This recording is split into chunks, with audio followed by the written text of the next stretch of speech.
कार्यक्रम के पुण्यार्जक हैं सौभाग्य कोहिनूर, श्रीमान संजय जैन, श्रीमती ममता जैन परिवार, ग्रेटर कैलाश, दिल्ली। सौभाग्य भक्त श्रीमान विजेंद्र जैन, श्रीमती निर्मल जैन परिवार, गुरुग्राम। सौभाग्य भक्त श्रीमती महिमा जैन, श्री पुनीत जैन, श्रीमती सोनिका जैन, पाखी जैन, न्यू रोहतक रोड, दिल्ली। सौभाग्य भक्त श्री राजीव जैन, श्रीमती उषा जैन, असीम जैन, पार्थ जैन परिवार, ग्रीन पार्क, दिल्ली। सौभाग्य भक्त श्रीमती कनकलता जैन, श्री अजय जैन, श्रीमती संगीता जैन, शुभम जैन, अनुष्का जैन, दिल्ली।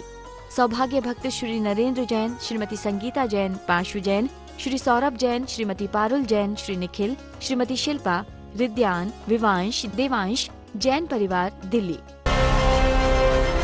जय जिनेन्द्र।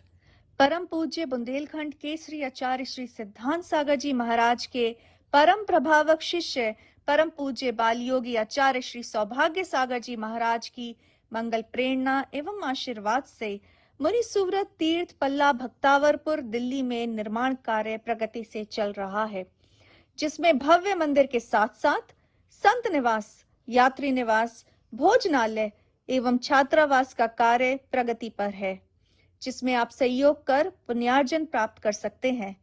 यहाँ के जिन चैत्यालय में प्रतिदिन विशेष पंचामृत अभिषेक और शांति धारा होती है, यदि आप भी अपने परिवार की ओर से किसी भी शुभ अवसर, जन्मदिन, शादी की सालगिरह पर संपूर्ण अभिषेक, शांति धारा और पूजन करवाना चाहते हैं, तो मात्र 2100 की सहयोग राशि देकर धर्म लाभ ले सकते हैं। और हर शुक्रवार को निर्माणाधीन मुनि सुव्रत तीर्थ पर विराजित मनोकामना पूर्ण पद्मावती माता की गोद भराई मात्र 3100 की सहयोग राशि देकर पुण्यार्जन प्राप्त कर सकते हैं। आप सहयोग राशि के लिए हमारे संयोजकों से संपर्क कर सकते हैं।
ओम नमः णमोरिहंताड़म, नमो सिद्धाड़म, नमो आईरियाड़म, नमो वैझायाड़म, नमो लोए सब्ब साहूड़म।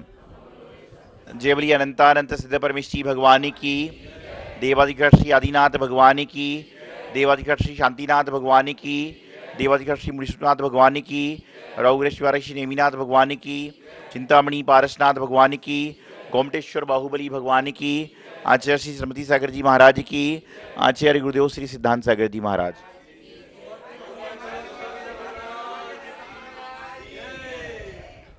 महानुभाव, जब कभी कोई व्यक्ति किसी होटल में जाता है, किसी बड़े हॉल में जाता है, किसी बड़े मकान में जाता है, प्लेन में जाता है, बस में जाता है, तो वहां पर अधिकांशतः 2 दरवाजे होते हैं।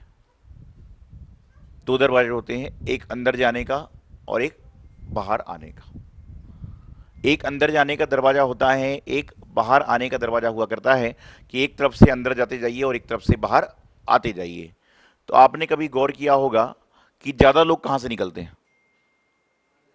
ज्यादा कहां जाते हैं, अंदर की बाहर? क्योंकि जाते समय तो आदमी अलग अलग समय पर जाता है, लेकिन आते समय एक सजाए पिक्चर का हॉल हो, चाहे ट्रेन हो, चाहे प्लेन हो, चाहे पार्टी का कार्यक्रम हो, कि जैसे ही कार्यक्रम समाप्त हो गया तो क्या होता है, एकदम भीड़ मच जाती है।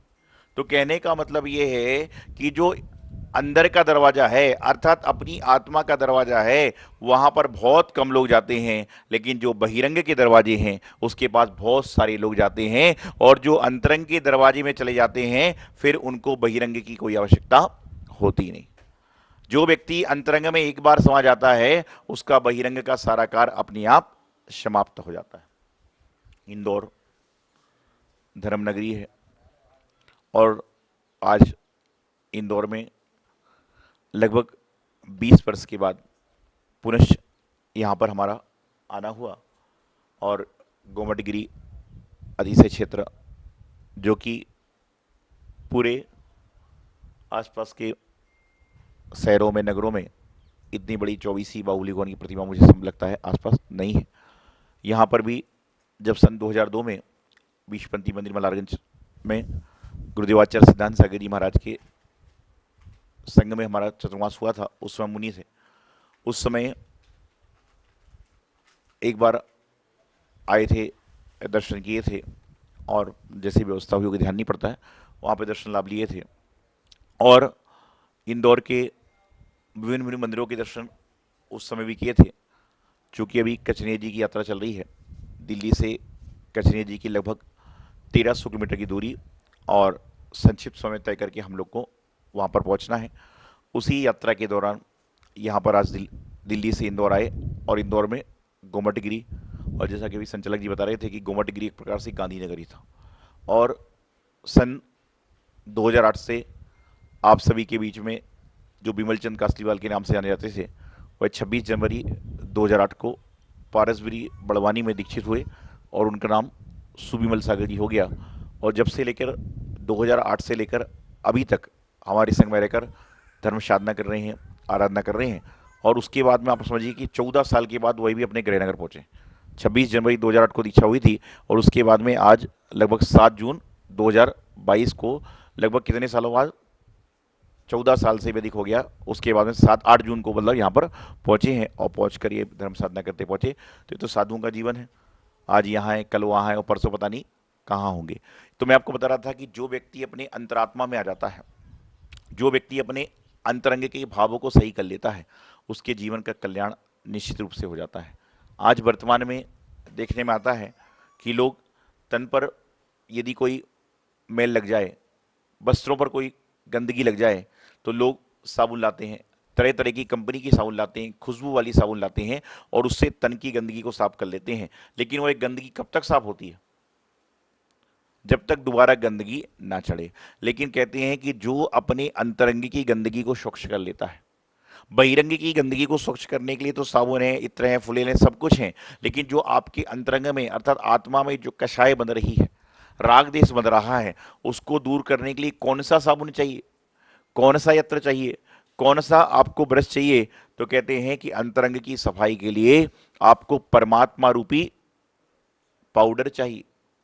अंतरंग की सफाई के लिए आपको परमात्मा रूपी पाउडर चाहिए, शास्त्र रूपी ब्रश चाहिए घिसने के लिए, और गुरु रूपी आपको साबुन चाहिए। जब देव शास्त्र गुरु रूपी आप साबुन सोडा लगा लोगे तो आपके अंतरात्मा की गंदगी अपने आप समाप्त हो जाएगी। क्योंकि जो व्यक्ति आस्तिक है वह कभी भी भगवान के मंदिर में बैठकर झूठ नहीं बोल सकता।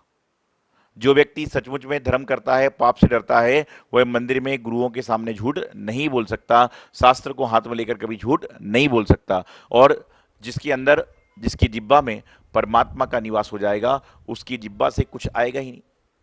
अभी कुछ दिनों पहले कहीं पंचनाग में जन्म कलनाग का दृश्य चल रहा था, तो वहाँ पर जब हम जन्म कलनाग की महिमा बता रहे थे तो उस समय मैंने बताया था कि आप सभी प्रयास करें, आप सबसे भी मैं कहना चाहता हूँ, चैनल के माध्यम से देखते हैं उनको भी और यहाँ बैठे लोगों को, कि आपके जब बालक बालिका 8 वर्ष के हो जाते हैं तो आप उनको मंदिर ले जाकर भगवान जी का कलश कराएं, अष्टद्रव्य से पूजन कराएं, मुनियों को आहार दिलाएं। क्योंकि जिस बालक के हाथ में 8 साल की उम्र में भगवान के अभिषेक का कलश आ जाएगा, ये निश्चित मानिए कि उसके हाथ में कभी शराब की बोतल आ ही नहीं सकती, क्योंकि उसने बचपन से ही भगवान का हाथ में कलश ले लिया, तो उसके हाथ में गलत चीजें आएंगी ही नहीं। जिस बच्चे के हाथ में अष्ट कर्म रसनाय धूपम निर्पामती स्वाहा की धूप आ गई, उसके हाथ में कभी सिगरेट आएगी ही नहीं। और जिस बालक बालिका के हाथ में अष्टद्रव्य की थाली आ गई, उसके हाथ में कोई गंदी थाली आएगी ही नहीं। लेकिन आज वर्तमान में यदि आपके घर में जब आप भोजन करते हैं तो थाली यदि अच्छे से नहीं धुली है और उसमें घर में कोई भोजन परोस दे, तो आप क्या कहते हैं? इस थाली में मैं भोजन नहीं कर सकता। क्यों नहीं कर सकता? क्योंकि हो सकता है कीटाणु जीवाणु रह गए हों। लेकिन जब आप उन होटलों में भोजन करने जाते हो, उन शादी पार्टी में भोजन करने जाते हो जहां पर हर तरह का खाना होता है, तो कभी आपने विचार किया कि कल जो पार्टी हुई थी उसी प्लेट में हो सकता है गलत चीज को परोसा गया हो और उससे खाया और हम लोग खा रहे हैं? विचारनीय बात है। यहाँ पर यह बहुत बड़ी विचारनीय बात है कि हम जो प्लेटों का इस्तेमाल कर रहे हैं, ग्लासों का इस्तेमाल कर रहे हैं, वहां तो सब तरह का भोजन एक दिन पहले सर्व होता है और उसको बड़े लोग चाव से खा रहे हैं, 5 स्टार होटल में जाके खा रहा है। ध्यान रखना जीवन में कि आप कितने भी स्टार में चले जाओ, लेकिन जब तक आपके जीवन का स्टार सही नहीं होगा तब तक कोई भी 5 हो, 7 हो, 3 हो, 2 स्टार कोई फायदेमंद नहीं होगा। तो जीवन में आत्मा का कल्याण करना है तो सबसे पहले अपने अंतरंग के परिणामों को निर्मल बनाइए। जिसके जिसके अंतरंग के परिणाम निर्मल बन जाते हैं, उसके उसके जीवन का कल्याण अपने आप हो जाता है। अभी आपके बीच में आरिका श्रीमती माता जी हैं और काफ़ी आप जानते हैं ज्ञान आराधना में सतत लीन रहती हैं। हम लोग 2003 में सैडवाल में एक समाधि के प्रसंग चल रहा था आचार्य सुबल सागर जी महाराज का, उस समय वहाँ पर थे, हम संग में ही थे। उसके बाद साहब बाहुबली भगवान का मस्तक अभिषेक 2006 में हुआ था, वहाँ पर भी थे। और उसके बाद में लगातार पत्राचार के माध्यम से, इनके साहित्य के माध्यम से हम लोग संपर्क में रहते हैं। और आप देखते हैं बड़ी सज्जन स्वभाव, सरल प्रवृत्ति और हमेशा धर्म आराधना में रहते हैं। और इस तरह से उनका स्वभाव धर्म आराधना बना रहे, ये उनके लिए भी हमारा मंगलाशीर्वाद है। और यहाँ पर आज गोमटगिरी पहुँचे। गोमटगिरी निश्चित रूप से भगवान बाहुबली स्वामी की उत्तंग प्रतिमा बहुत सुंदर तरीके से यहाँ की समिति ने, कार्यकर्ताओं ने, कमेटी ने 3-4 दिन से लगातार आ रहे हैं, जा रहे हैं, विहार करा रहे हैं और यहाँ कर भगवान जी का अभिषेक भी दिखाने का प्रयास किया। नहीं तो साधु संतों को आप देखिए, जब मस्तक अभिषेक होता है तो श्रावक तो प्लेन में बैठ के, गाड़ी में बैठ के आ सकता है, लेकिन मुनि महाराज तो पता नहीं आज यहाँ पर आए तो अगले मस्तक अभिषेक तो होंगे कहाँ। तो आप लोग कम से कम जो अभिषेक, चरणाभिषेक दिखाकर भी हमें भगवान के दर्शन कराए, ये सब पुण्यजन है। और अभी संघ का जो आगामी कार्यक्रम है, जैसा इन्होंने बताया कि कल गांधीनगर में, परसों गेटर बाबा, उसके बाद में कांच मंदिर और फिर मल्हारगंज, इस तरह से 4-5 दिन का कार्यक्रम इंदौर में भी है। और उसके बाद में आगे जैसा कार्यक्रम होगा आपको सूचना दी जाएगी। तो सभी जी स्वस्थ रहें, धर्माराधना करें और अपने अंतरंग के परिणामों को स्थिर करें, यही मंगल भावना आचार्य गुरुदेव सिद्धांत सागर जी महाराज। जय जिनेन्द्र। परम पूज्य बुंदेलखंड केसरी आचार्य श्री सिद्धांत सागर जी महाराज के परम प्रभावक शिष्य परम पूज्य बाल योगी आचार्य श्री सौभाग्य सागर जी महाराज की मंगल प्रेरणा एवं आशीर्वाद से मुनि सुव्रत तीर्थ पल्ला भक्तावरपुर दिल्ली में निर्माण कार्य प्रगति से चल रहा है, जिसमें भव्य मंदिर के साथ साथ संत निवास, यात्री निवास, भोजनालय एवं छात्रावास का कार्य प्रगति पर है, जिसमें आप सहयोग कर पुण्यार्जन प्राप्त कर सकते हैं। यहाँ के जिन चैत्यालय में प्रतिदिन विशेष पंचामृत अभिषेक और शांति धारा होती है, यदि आप भी अपने परिवार की ओर से किसी भी शुभ अवसर, जन्मदिन, शादी की सालगिरह पर संपूर्ण अभिषेक, शांति धारा और पूजन करवाना चाहते हैं तो मात्र 2100 की सहयोग राशि देकर धर्म लाभ ले सकते हैं। और हर शुक्रवार को निर्माणाधीन मुनि सुव्रत तीर्थ पर विराजित मनोकामना पूर्ण पद्मावती माता की गोद भराई मात्र 3100 की सहयोग राशि देकर पुण्यार्जन प्राप्त कर सकते हैं। आप सहयोग राशि के लिए हमारे संयोजकों से संपर्क कर सकते हैं। इस कार्यक्रम के पुण्यार्जक हैं सौभाग्य कोहिनूर, श्रीमान संजय जैन, श्रीमती ममता जैन परिवार, ग्रेटर कैलाश दिल्ली। सौभाग्य भक्त श्रीमान विजेंद्र जैन, श्रीमती निर्मल जैन परिवार, गुरुग्राम। सौभाग्य भक्त श्रीमती महिमा जैन, श्री पुनीत जैन, श्रीमती सोनिका जैन, पाखी जैन, न्यू रोहतक रोड, दिल्ली। सौभाग्य भक्त श्री राजीव जैन, श्रीमती उषा जैन, असीम जैन, पार्थ जैन परिवार, ग्रीन पार्क, दिल्ली। सौभाग्य भक्त श्रीमती कनकलता जैन, श्री अजय जैन, श्रीमती संगीता जैन, शुभम जैन, अनुष्का जैन, दिल्ली। सौभाग्य भक्त श्री नरेंद्र जैन, श्रीमती संगीता जैन, पाशु जैन, श्री सौरभ जैन, श्रीमती पारुल जैन, श्री निखिल, श्रीमती शिल्पा, रिद्यान, विवांश, देवांश जैन परिवार, दिल्ली।